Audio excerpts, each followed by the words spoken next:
Hi, Mystery Recapped here. Today, I'm going to explain an American comedy drama film called Yes, God. Yes. Spoilers ahead. Watch out, and take care.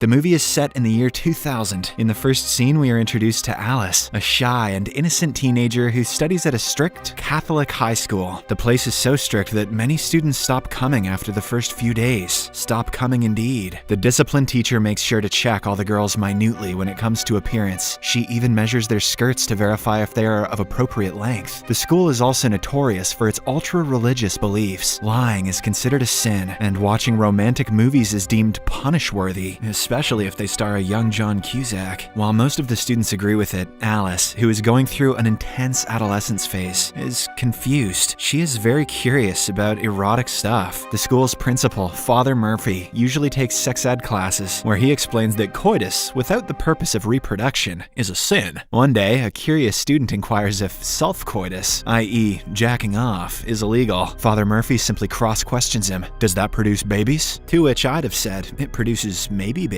He also makes it clear that any form of intercourse before marriage will result in everlasting misery. Alice has a hard time comprehending all of this, as her sexual desires keep growing with every class. On one hand, her teacher strictly advises her against those fantasies, but on the other hand, her body needs it. She becomes even more confused when her best friend Laura doesn't support her feelings. The latter believes that students their age should simply focus on their studies. Later, when Alice reaches home, she immediately sits next to her computer and opens the popular online chat room, AOL. Oh man, that makes me feel old. As she is going through various rooms, she suddenly gets a message from an unknown guy by the username Harry Chest 1956. He has sent some unsolicited and explicit images of him doing it with his wife. Alice, who has never seen such pictures before, immediately turns off the monitor in disgust. But shortly after, curiosity gets the better of her, so she turns on the monitor and starts scrolling through the images. This is how all perverts online like to imagine it goes. Minutes later, Harry Chest, 1956, again messages her. He wants to know her ASL. Alice doesn't know what that means, so he explains it to her in detail. After Alice lies that she is a 22-year-old girl from Iowa, the man asks her for a picture. Slightly scared, she sends him a photo of her friend instead. This excites the man even more, so he starts sending her erotic messages. Alice just reads in bewilderment, as she doesn't understand most of the words. As the chat continues, the man inquires if she is pleasuring herself. Alice has never done it before, but when the man reassures her that it's fine, she slides her hand inside. All of a sudden, Alice starts feeling wonderful. But before she can climax, her mother arrives home. She hurriedly turns off the monitor and rushes towards the kitchen. "What's for dinner, Mom? It smells hot. The next day at school, as Alice and Laura are having lunch in the cafeteria, a popular girl approaches them and says, "I cannot believe Alice tossed Wade's salad." She also mentions that the entire school is buzzing with this rumor. However, Alice denies doing that, saying she doesn't even know what the phrase means. "I'll give you a hint, Alice, that salad contained nuts." She also asserts that she never talks to Wade, the nerdy classmate who always looks high. After the popular girl leaves, Alice takes out the cover of a chocolate filling and starts licking it. Unsurprisingly, this makes the guys nearby burst out in laughter. Wade and his girlfriend also arrive there and call Alice disgusting. Later, the discipline teacher hears about the rumor and forbids Alice from serving during mass. She also warns the teenager to be careful, as God is watching her.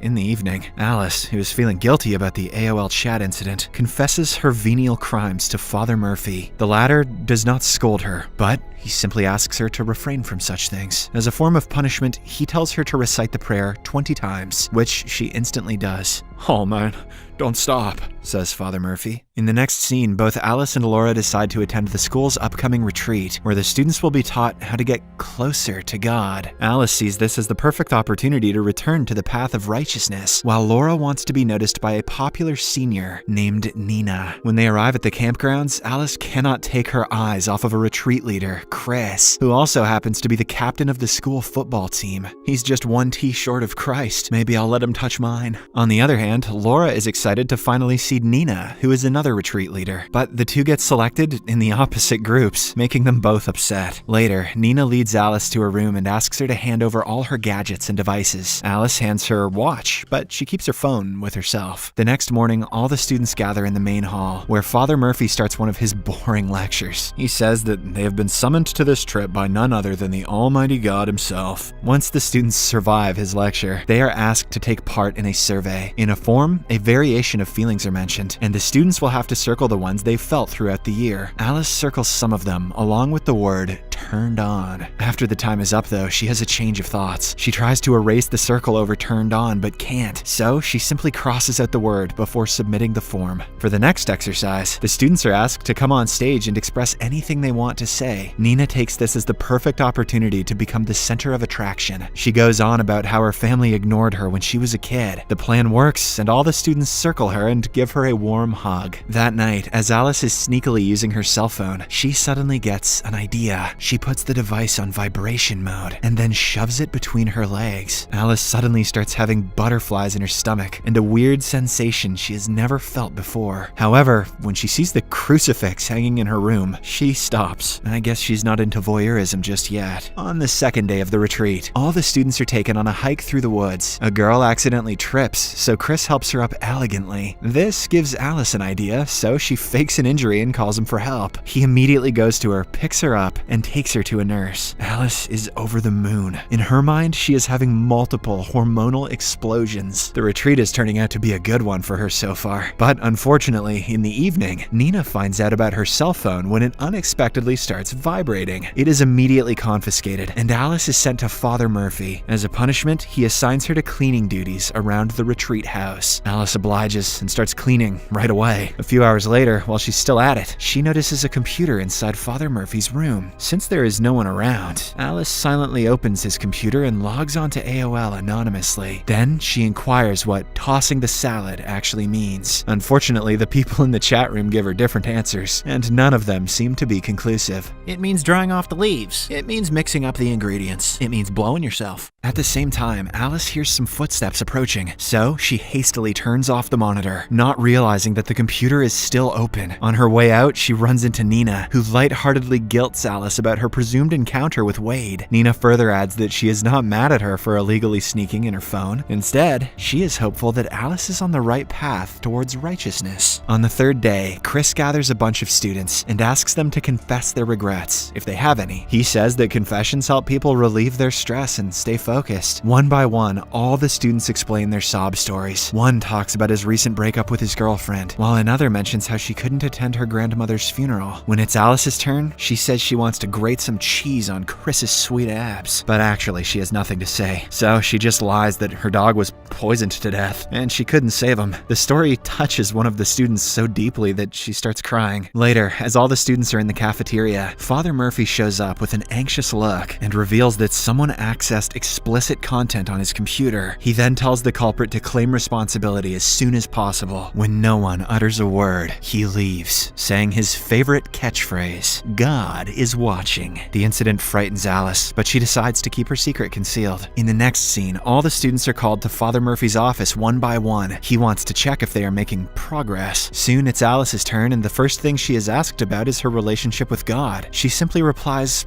"It's good." After this, Murphy asks her why she circled the word turned on. Alice explains that she felt it before coming to this retreat, but now she feels nothing. Before leaving, Father Murphy talks about her rumor with Wade and even presses her to confess to it. Sus. But Alice, who still doesn't know what the actual rumor is, tells him that she is innocent. The same day, as Alice is cleaning the cafeteria, Wade decides to wind her up by littering around. She angrily asks him what his problem is, but before he can answer, Father Murphy arrives there and takes him away. Shortly after, when Alice resumes her cleaning, she finds Wade's bracelet, which he had dropped earlier. She puts it in her pocket and heads to the kitchen, where she notices something shocking. Nina is kissing and then filleting a random guy in the woods. Alice is left in utter disbelief, but she is also aroused. Hence, she puts the mop handle between her thighs and calms her hormones. Phew.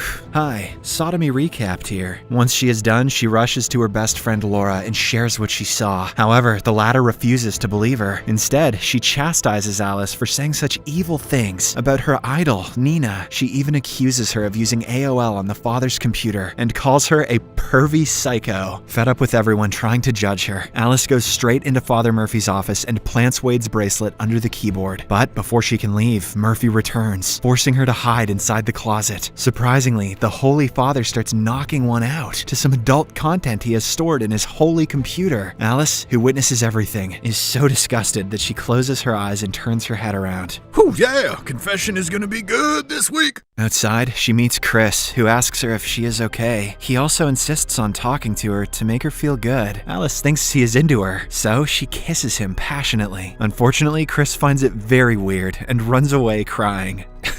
At night, when everyone is busy with their prayers, Alice sneaks out to the campgrounds to have some fresh air. She stumbles upon a lesbian bar, where she and the owner Gina commiserate about how the fear of damnation can warp an adolescent's development. The teenager asks Gina about why everyone wraps around a fake image to impress others and hide who they really are. She further adds that she is afraid to explore and commit small mistakes, afraid of the fact that she will go to hell. Seeing her depressed, Gina reveals her own story. She explains that she was also brought up in a Catholic school where the rules were extremely strict. However, she didn't let them change her, and now she is a totally different person than what was expected of her. Hearing this, Alice becomes somewhat happy. After their conversation ends, Gina gives her a ride back to the retreat. She also encourages her to look into colleges that are much more open-minded. Before she returns, Alice has one last question. She wants to know the meaning of tossing someone's salad. Gina laughs for a while and finally reveals that it means licking someone's Alice also pretends to laugh, but deep down, she is horrified. On the last day of the retreat, as all the students are having breakfast, Father Murphy abruptly pulls Wade away. Turns out that his bracelet has been found, making him the perpetrator in the father's eyes. With this, Laura also makes peace with Alice and promises to not judge her again. Surprisingly, she also reveals that Wade is gay. He simply spread the rumor of Alice tossing his salad in order to conceal his true identity. If Wade wanted a convincing lie, maybe he shouldn't have made it about his wreck. Later, in the sharing session, Wade is made to apologize for all the horrific atrocities he's committed. Once he is done, Father Murphy asks if anyone else wants to go next. Alice immediately volunteers and begins her speech. She explains that everyone has something to hide, but that doesn't make them a bad person. Some things are best unsaid. She also encourages everyone to not follow rumors and respect everyone equally, just like Jesus did. Jesus is hot, she says. He may not have hair as good as Steve's, but I hear he knows how to smite. Following this, the scene skips to a few days later. At school, Alice runs into Chris, but he is still uneasy about the earlier incident. He thinks that Alice will kiss him again, but when she promises that she just wants to be friends, he calms down. That evening, Alice heads to the reconciliation room with Father Murphy, where she nonchalantly reveals that she watched an adult video during the retreat. When she starts explaining the specifics of the video, Father Murphy realizes that it's his favorite one. Both of them know what's up, but they do not speak about it. Before leaving, Alice asks if she will get punished for watching the explicit content, and Murphy, with shame in his eyes, says, I don't know. In the final scene, Alice reaches home and plays the videotape of her favorite movie, Titanic. She forwards to the intimate scene and prepares to trigger her hormones. The movie ends as she notices a vibrator nearby, possibly belonging to her mother. What? It's a weird ending. Subscribe for more videos like this, turn on notifications, and leave a like to help the channel out. Thank you for watching.